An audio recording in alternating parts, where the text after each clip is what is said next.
Fala pessoal, tudo certinho com vocês? Se liga só, eu deixei uma questão para vocês resolverem no último vídeo e aí a gente vai começar o vídeo de agora resolvendo essa questão e ainda neste vídeo falaremos de ângulos entre retas, entre planos e reta com plano. Vocês vão ver que são coisas bem pontuais porque essencialmente para achar esses ângulos a gente usa vetores e ângulo entre vetores é um tópico que já foi visto. A gente usa produto escalar para achar o cosseno do ângulo entre os vetores. Beleza? Então a gente consegue empacotar isso tudo nesse vídeo. Não vai ficar um vídeo pesado, prometo pra vocês. Vamos começar aqui. E aí eu vou começar relembrando o enunciado da questão, tá? Porque eu vou ter que passar para uma página seguinte e aí a gente perde o enunciado. Bom, a soma das coordenadas do ponto A simétrico ao ponto B, e ele deu o ponto B, em relação ao plano π, e ele deu a equação, é... Tá, então ele quer as coordenadas do ponto A para que eu possa somar essas coordenadas. Infelizmente, não é uma questão que eu conseguiria testar as opções, né? Porque como é que eu vou testar uma soma de coordenadas se eu não sei quem é o ponto? De repente tem algumas formas de fazer isso, mas não para essa questão, pelo menos não a princípio. Bom, se liga no seguinte. Eu falei para vocês, como dica, que seria muito maneiro você achar esse ponto aqui, que a gente chamou de ponto M. Tá? Eu sei que não está escrito aqui os nomes, mas a gente tem o ponto B em cima, o ponto A embaixo. Se você trocar, não tem problema nenhum. E o ponto M aqui no meio. E primeiro eu quero achar o ponto M, porque depois fica fácil achar o ponto A usando a relação de ponto médio. Vamos lá então. Solução. Escrever a equação da reta AB. Ou melhor, da reta suporte do segmento AB. Tentando usar termos um pouquinho mais técnicos. Bom, eu sei que essa reta passa pelo ponto 1, 4, 2. E observa, voltei aqui na tela. A reta da qual eu estou falando é perpendicular ao plano, né? Tem que ser, porque é a questão da simetria. Lembra quando você trabalha com objeto, espelho e imagem? O traçado que você faz do objeto para o espelho, do espelho para a imagem, ou vice-versa, é sempre perpendicular. Isso não é à toa. É por causa da relação de simetria. Tudo bem? Tem que ser perpendicular. Então, o que a gente vai ter aqui? Isso quando é em relação a uma reta. No caso aqui é em relação a um plano. Vale esse negócio da perpendicular também. Só não vai valer quando for em relação a um ponto, porque não existe perpendicular a um ponto. Tudo bem? Guarda essa ideia. Apesar que eu não sei se ela vai ser muito útil para a prova não, mas isso aqui vai ser. Bom, se ela passa pelo ponto 1, 4, 2 e eu posso usar o vetor normal do plano como sendo o vetor diretor da reta, o vetor normal, se você já anotou a equação do plano aí, qualquer coisa você pode voltar um pouquinho no vídeo, é 1 menos 1 e 1. Tá? Porque era x menos y mais z mais alguma coisa. Então, eu consigo diretão, a gente já viu como, escrever a equação da reta. Né? Eu sei que o ponto genérico da reta vai ser dado pelo meu ponto dado, é o B, mais t vezes o vetor diretor. Quando você desenvolver essa relação, é diretão aqui, ó, não tem nem conta para fazer. 1 mais t vezes 1, 1 mais t. 4 menos 1 vezes t, 4 menos t. 2 mais 1 vezes t, 2 mais t. Você já tem, isso seria a equação da reta, beleza? Mais especificamente, é a coordenada de um ponto P qualquer da reta. Só que, volta aqui na figura. Eu tenho uma expressão que representa qualquer ponto da reta. Eu poderia pensar, de repente, em achar direto o ponto A. É possível pensar nisso, tá? Mas eu não tenho muito o que fazer com ele. Eu ia ter que, sei lá, calcular a distância de ponto até o plano, replicar essa distância. Pode ficar, não é que não dê para resolver, mas pode ficar esquisito e vai exigir conhecimentos que a gente não tem no momento. Pelo menos para quem está acompanhando aqui o meu curso. Então, o que a gente vai fazer é achar esse ponto aqui. Lembra que eu falei para você achar o ponto médio? Então, esse ponto médio é um ponto do plano. E é o único ponto da reta, a gente já viu por quê. Na aula passada, no vídeo passado, a gente já viu por quê. É o único ponto da reta que pertence ao plano, porque a reta é secante. Então, vamos lá. Se você pega o ponto P e substitui no plano, o plano era x menos y mais z menos 2. Né? O ponto M, agora eu estou especificando qual é o t que eu quero. Eu quero o t que me deu o ponto M, que é um ponto do plano. Na hora que eu substituo, substituição normal, a gente já viu como fazer. A gente está fazendo aqui uma questão de interseção. Entre reta e plano, quase que eu falei errado. A gente está fazendo uma questão de interseção entre reta e plano. A gente já viu como resolve, acha que o t é igual a 1, então o ponto M é o ponto 2, 3 e 3. E aí, para fechar a questão, como é que fica? Achar o A, usando o M sendo médio de AB, como eu falei, formulinha do ponto médio, A mais B sobre 2. E aí, eu estou sendo esperto. Eu não vou escrever uma expressão para o X, uma expressão para o Y, outra expressão para o Z. Porque isso dá trabalho e na prática é a mesma expressão. Então a gente vai usar uma expressão para os pontos, para a terna, trio, tripla, enfim, ordenada. Isolo A, eu passo 2 multiplicando, passo B subtraindo, você vai ter que o A é 2M menos B. Mas peraí, quem é o ponto M? 2, 3, 3. Quem é o ponto B? 1, 4, 2. 2 vezes M menos B é só resolver essa continha. Aí sim você resolve o X, resolve o Y, resolve o Z. 4 menos 1, 3. 6 menos 4, 2. 6 menos 2, 4. Temos aqui as 3 coordenadas do ponto A. Qual é a soma delas? 9. E aí, enfim, você ia marcar a resposta, eu não lembro a nível de opção, mas isso não importa muito. O fato é que a resposta vai ser soma 9.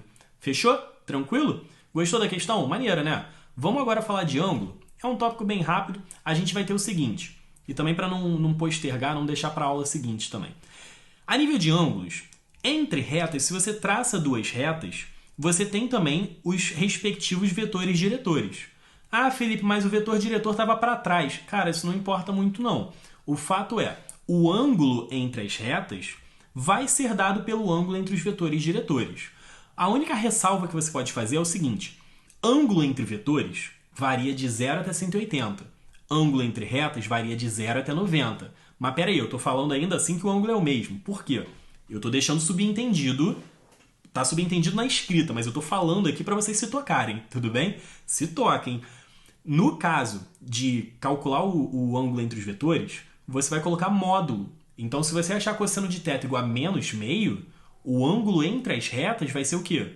O cosseno vai ser meio, o ângulo seria 60. Você não vai usar o ângulo 120, tudo bem? Você bota o módulo para que o ângulo seja sempre agudo, ok?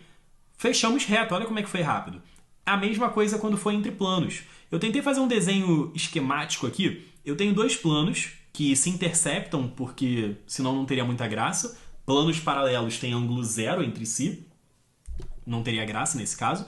Esses ângulos, eles têm um... Esses ângulos não. Esses planos têm um ângulo θ entre si, tudo bem?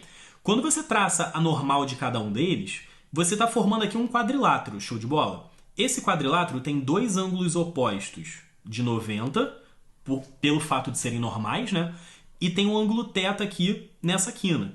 O quarto ângulo não seria 180 menos θ? E aí eu já usei a ideia de opostos pelo vértice, beleza? De modo que, se esse cara daqui é 180 menos θ, ou o oposto, tanto faz. O fato é que esse cara de cima que eu marquei vale θ, né? Esse aqui de baixo também valeria θ. Mas, e daí? O ângulo entre as normais seria o 180 menos θ, não seria? Pelo menos da forma como está desenhado. É claro que, dependendo da equação, as normais podem estar numa posição diferente. Mas o fato do ângulo aqui ser 180 menos θ e, a princípio, do ângulo que eu estou querendo ser o θ, não faz a menor diferença. Porque quando você calcular o cosseno do ângulo, entenda, isso vem da trigonometria. Cosseno de 180 menos θ, guarda essa frase, cosseno de 180 menos θ é menos o cosseno de θ, beleza? Se você botar módulo, fica tudo igual, né? Então, assim como foi nas retas, no caso do plano, entre planos, você coloca o módulo no cosseno, pega sempre o valor positivo, você vai ter bonitinho, com certeza, o ângulo entre os planos, tá? Porque assim como retas, ângulo entre plano varia de 0 a 90. Entre vetores, o ângulo vai variar de 0 a 180 também. Continua variando, né, de 0 a 180. Então, se fosse um caso de ângulo entre os vetores obtuso, é só você tirar o sinal, você vai ter o ângulo entre os planos. Beleza? Sempre bota o módulo que é para não dar problema. E aí eu estou falando isso, por que eu não estou colocando uma fórmula para o cosseno? A gente já viu isso na aula 1. Qualquer coisa você volta, eu vou deixar um card aqui da aula 1, e aí você vai ver lá que cosseno de θ é o produto escalar sobre o produto dos módulos. Beleza? Estou falando aqui a frase, mas se você voltar no vídeo 1, na aula 1, você vai encontrar a fórmula ali bonitinha. Beleza? Para fechar, e aí eu vou deixar uma questão aqui para vocês, se eu tiver o caso entre reta e plano, se liga só. Aqui, nesse cara, tem uma pegadinha. Por causa do seguinte, ó. Quando você traça... Bom, eu tenho o plano e a reta é essa lilás aqui. Tracei o vetor diretor. Lembra que eu tenho poder sobre o vetor diretor, né? Então eu escolhi um vetor diretor que tivesse nesse sentido. E o vetor normal eu peguei para cima também, só para poder mostrar a visualização para vocês. E aí a ideia é sempre que, quando você for calcular o cosseno do ângulo, você calcula em módulo, beleza?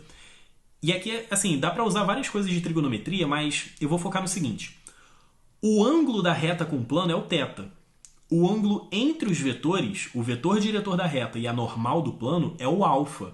E qual é a relação interessante? Tudo bem que aqui eu usei a mesma letra, né? Acabei de perceber isso. Mas paciência. Entendam que uma coisa é o plano α, é um plano, outra coisa é o ângulo α, é um ângulo, tá? Realmente eu passei batido desse negócio, desculpem por isso, mas eu vou editar, né, na hora que eu estiver fazendo a folhinha para deixar disponível para vocês, mas entendam que isso aqui é um ângulo, tá? Não é a mesma coisa. Bom, o fato é, a soma deles é 90, porque a normal continua sendo perpendicular ao plano, então a soma dos dois tem que ser 90.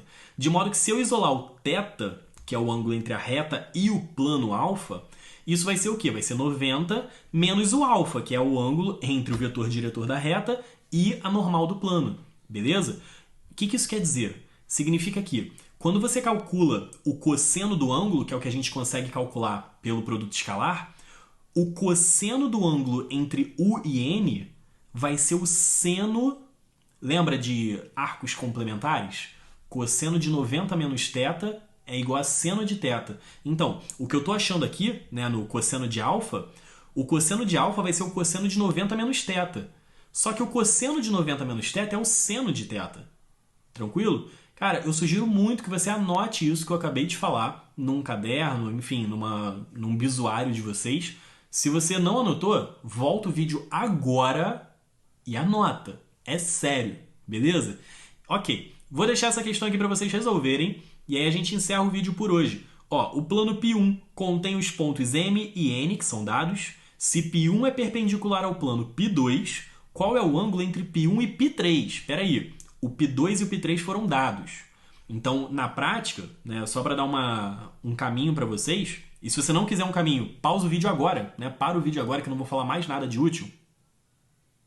Ok, se você continua, é porque você quer a dica. No caso do plano π1, você não tem a equação dele. Você tem dois pontos dele, e isso quer dizer que você tem um vetor, né, do plano, e você sabe que ele é perpendicular ao plano π2. Beleza. Se você tem dois planos perpendiculares, e aí essa é a ideia que não está escrita, a normal de um funciona como vetor da outra. Espera aí. A normal do plano π2, o N2, funciona como se fosse um vetor do plano π1, como se fosse um vetor contido, assim como o MN também é um vetor contido. Beleza? E aí, se você tem dois vetores de um plano, a gente já viu como achar o vetor normal, usando o produto vetorial, e é isso. É só continuar a ideia, tá?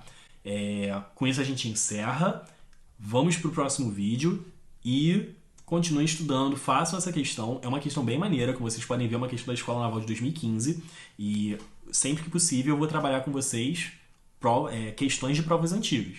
Vamos continuar com esse trabalho. Valeu, gente. Obrigado por estarem acompanhando até aqui. Espero que vocês estejam gostando das aulas. Não deixem de comentar, de curtir, de compartilhar, de falar comigo lá no Instagram também, no Dicas do Lipe, para dar o feedback de vocês. Beleza? Então, valeu, gente. Um forte abraço, bons estudos e até a próxima dica. Valeu!